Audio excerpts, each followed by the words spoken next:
हे दोस्तों, वेलकम है आपका फैक्ट यूनिवर्स में। हम उम्मीद करते हैं कि आप सब बढ़िया होंगे। ये है वो पॉडकास्ट जहां हम एक्सप्लोर करते हैं इंटरेस्टिंग फैक्ट्स और पब्लिक डोमेन में अवेलेबल इंफॉर्मेशन जो आती है क्रेडिबल मीडिया आउटलेट्स और ट्रस्टेड सोर्सेज से। तो चलिए शुरू करते हैं। नमस्कार, आज हम एक बहुत ही दिलचस्प विषय पर बात करेंगे। समुद्र की गहराइयों में गोता लगाएंगे। हाल ही में एक बड़ी हैरतअंगेज खोज हुई है। हमारे पास कुछ रिपोर्ट्स हैं ईस्ट पैसिफिक राइज से। पता चला है कि ज्वालामुखी चट्टानों के नीचे, मतलब समुद्र तल के भी नीचे, गुफाओं में जीवन है। ये सुनने में ही कितना रोमांचक लगता है। तो चलिए इस खोज के बारे में और जानते हैं। ये सब कैसे पता चला? बिल्कुल, ये खोज हुई रिसर्च वेसल फाल्कोर 2 पर। वैज्ञानिकों ने एक रोबोटिक व्हीकल, आप कह सकती है एक रोबोट, इस्तेमाल किया। नाम था सुबास्टियन। इसे ईस्ट पैसिफिक राइज में समुद्र के नीचे भेजा गया, करीब 2500 मीटर यानी 2515 मीटर नीचे। 2500 मीटर? काफी गहरा है। हाँ, बहुत गहरा।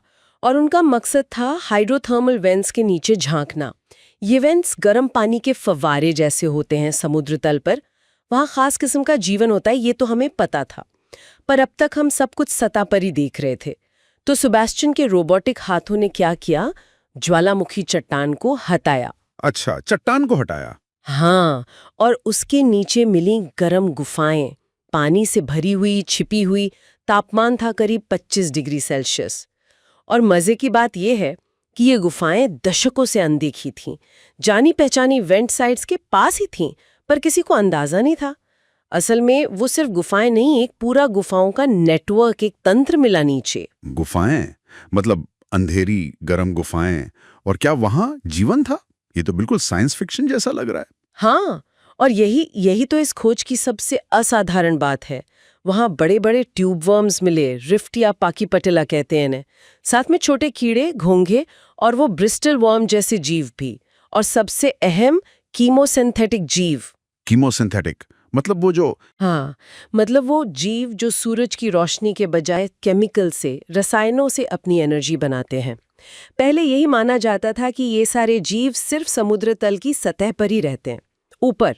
लेकिन ये नीचे गुफाओं में मिले? बिल्कुल, ऐसा लगता है कि ये वेंट्स से जो गर्म पानी निकलता है ना, उसके भूमिगत प्रवाह के जरिए, मतलब अंडरग्राउंड फ्लो के साथ, ये जीव इन गुफाओं में पहुंच गए। जो प्रमुख वैज्ञानिक हैं इस खोज की, मोनिका ब्राइट और साबाइन गोल्नर, उन्होंने जोर देकर कहा है कि ये कोई एक दो जीव नहीं है, बल्कि वहां पूरे के पूरे इकोसिस्टम मौजूद है। अविश्वसनीय है। मतलब वही जीव जो ऊपर वेंट्स के पास रहते हैं, वो नीचे इन छिपी हुई गुफाओं में भी पनप रहे हैं। लेकिन ये कैसे पक्का हुआ?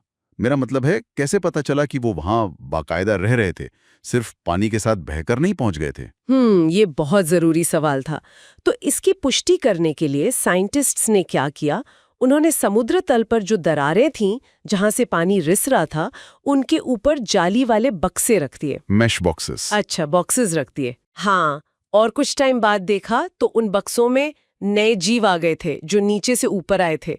इससे ये साबित हो गया कि ये जानवर एक्टिवली, मतलब सक्रिय रूप से इन दरारों और गुफाओं के नेटवर्क में आ जा रहे थे। वाह, तो ये कंफर्म हो गया? हाँ, कंफर्म हो गया। और यहीं से बात और भी दिलचस्प हो जाती है। इस खोज ने गहरे समुद्र में जहां जीवन हो सकता है, उस एरिया को, उस दायरे को बहुत बड़ा कर दिया है। ये एक तरह से समुद्र तल पर दिखने वाले जीवन और उसके नीचे छिपे जीवन के बीच का एक कनेक्शन दिखाता है, जो हमें पहले पता ही नहीं था। अब हमें दोबारा सोचना पड़ेगा कि ये वेंट वाले जीव नई जगहों पर फैलते कैसे हैं। तो इसका सीधा मतलब ये हुआ कि समुद्र तल के नीचे की दुनिया और ऊपर की दुनिया ये आपस में जुड़ी हुई हैं। जितना हमने सोचा था उससे कहीं ज्यादा गहराई से। इसके बड़े पैमाने पर क्या असर होंगे? क्या मायने हैं इसके? कि ट्यूब वर्म जैसे जीवों के जो लार्वा होते हैं ना, छोटे बच्चे, वो सतह पर तो कम ही दिखते हैं। तो हो सकता है कि वो इन्हीं अंडरग्राउंड रास्तों से, इन्हीं पानी के चैनल से ट्रैवल करके नई वेंट साइट्स तक पहुंचते हो और वहां कॉलोनियां बसाते हो। इससे शायद ये समझ आए कि दूर दराज के नए वेंट्स पर इतनी जल्दी जीवन कैसे पहुंच जाता है। हाँ, ये तो बहुत लॉजिकल लगता है। हाँ, और ये खोज हमारे जियोकेमिकल और इकोलॉजिकल मॉडल्स को भी चैलेंज करती है। मतलब अब तक हम समुद्र तल और उसके नीचे के सबसी फ्लोर को अलग अलग मानते थे, पर अब पता चल रहा है कि ये जुड़े हुए हैं।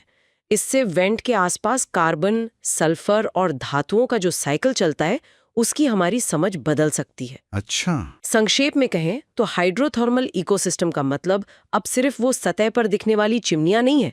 ऐसा लगता है कि समुद्र तल के नीचे एक पूरा छिपा हुआ नेटवर्क है जो जीवन से भरा हुआ है। ये तो वाकई हमारी समझ को पूरी तरह से बदलने वाली खोज है। बहुत खूब। इस सब पर सोचने के लिए कोई आखिरी ख्याल? हाँ, ये खोज एक बहुत ही गहरा सवाल उठाती है।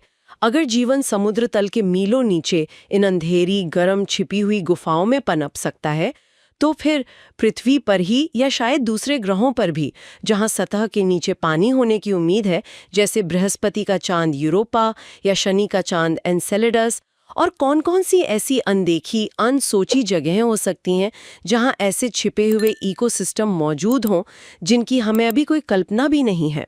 तो दोस्तों, आज के एपिसोड का यही था एंड। आपका क्या कहना है आज की डिस्कशन पर? हमें ज़रूर बताएं। हमें आपकी ओपिनियन सुनना पसंद है। Thanks a lot for tuning in. हमें उम्मीद है कि आपको मज़ा आया। आपका फीडबैक हमारे लिए काफ़ी इम्पोर्टेंट है और उससे हमें बेहतर करने में मदद मिलती है। लाइक, शेयर और सब्सक्राइब करना मत भूलना ताकि हम और ग्रो कर सकें। मिलते हैं अगले एपिसोड में।